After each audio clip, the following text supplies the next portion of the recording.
कलकत्ता के तरदाला इलाके में बुधवार दोपहर हुए दर्दनाक हादसे ने पूरे शहर को झंझोड़ कर रख दिया है। एक निर्माणाधीन गोदाम का विशाल शेड अचानक गिर जाने से वहां काम कर रहे दर्जनों मजदूर मलबे में दब गए। लगभग 20,000 वर्ग फुट क्षेत्र में फैला ये ढांचा कुछ सेकंड में मलबे के ढेर में तब्दील हो गया।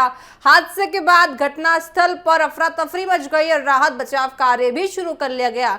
एजेंसियों को तत्काल सक्रिय भी वहां कर दिया गया।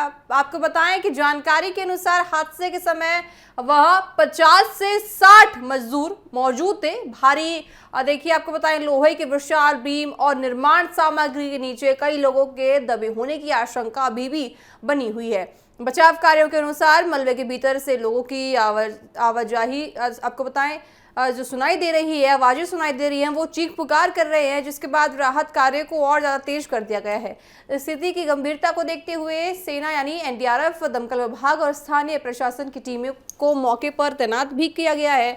बचाव दल आपको बताएं सभी मशीनों से, क्रेनों और गैस कंटर की सहायता से भारी मलबे को हटाने के पूरे में प्रयास कर रहे हैं। कई स्थानों पर लोहे के मोटे बीम रास्ता रोक रहे हैं, जिन्हें काटकर अंदर तक पहुंचने की पूरी कोशिश की जा रही है। रेस्क्यू ऑपरेशन के दौरान बचाव कार्यों ने मलबे के भीतर हवा पहुंचने के लिए विशेष छेद के बनाए हैं। साथ ही आपको बताएं ताकि अंदर फंसे लोगों को पूरी तरह से ऑक्सीजन मिल सके।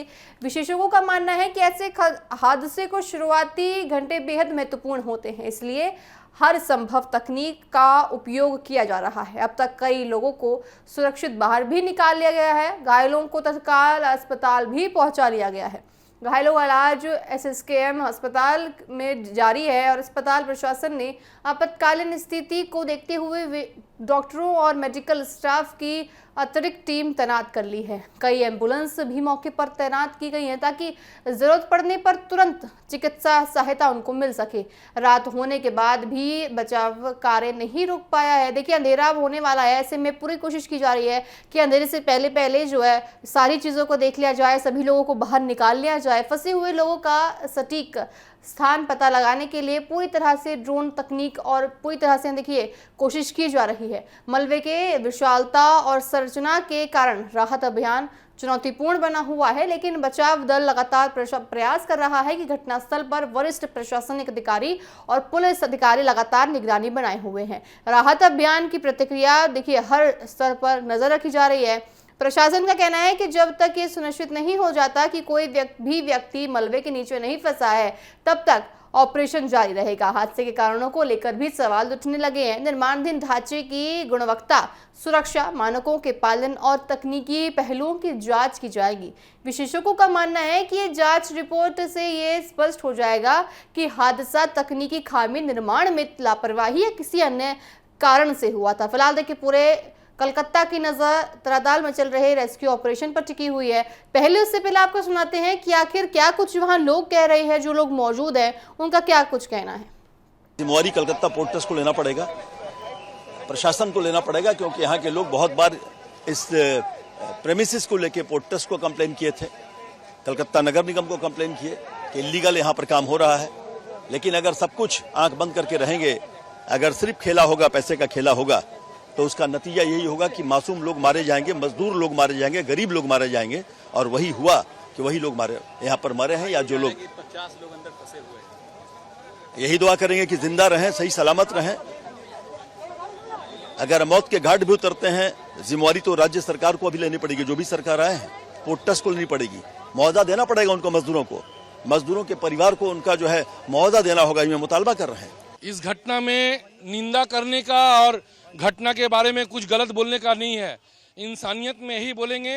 ये पाप का और ये कत्ल का जिम्मेदार व्यक्ति को फांसी देना चाहिए।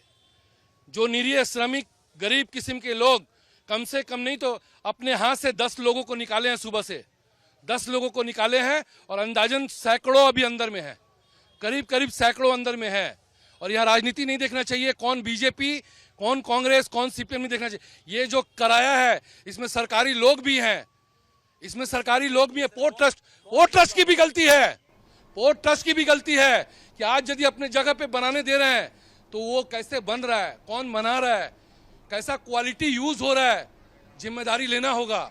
आप साफ तौर से सुन सकते थे उन लोगों का गुस्सा जो उस वक्त वहां मौजूद है, और साफ तौर से उनका कहना है कि देखिए किसी की लापरवाही सरकार पर नहीं मढ़नी चाहिए, किसी सरकार को यहाँ टारगेट नहीं किया जा रहा है, बल्कि जो निर्माणाधीन साइट बना रहा था, जिनके पैसे लगे हैं, जो बिल्डर है, तो देखिए ऐसे में सामने आ सकता है कि जो निर्माणाधीन साइट पर जो सामग्री यूज हुई है वो वैसी सामग्री हो सकती है जिसका देखिए निर्माण बहुत गलत हो सकता है, या फिर उसका जो देखिए कम पैसों में वो कम यूज हुआ हो ताकि उनके पैसे भी बच सकते हैं। ऐसे मामलों में अक्सर ऐसी ही चीजें सामने आती हैं। तो यहाँ पे देखिए लोगों का गुस्सा साफ तौर से दिख रहा है।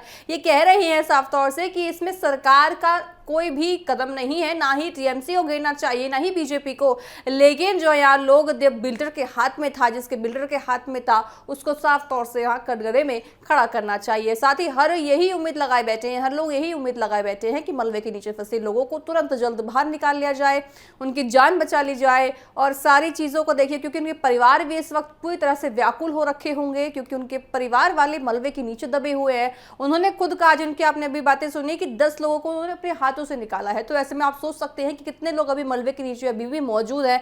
तो ऐसे में रेस्क्यू ऑपरेशन जारी है, देखा जाएगा कि रेस्क्यू ऑपरेशन में कितने लोग अभी मलबे के नीचे से निकल आते हैं।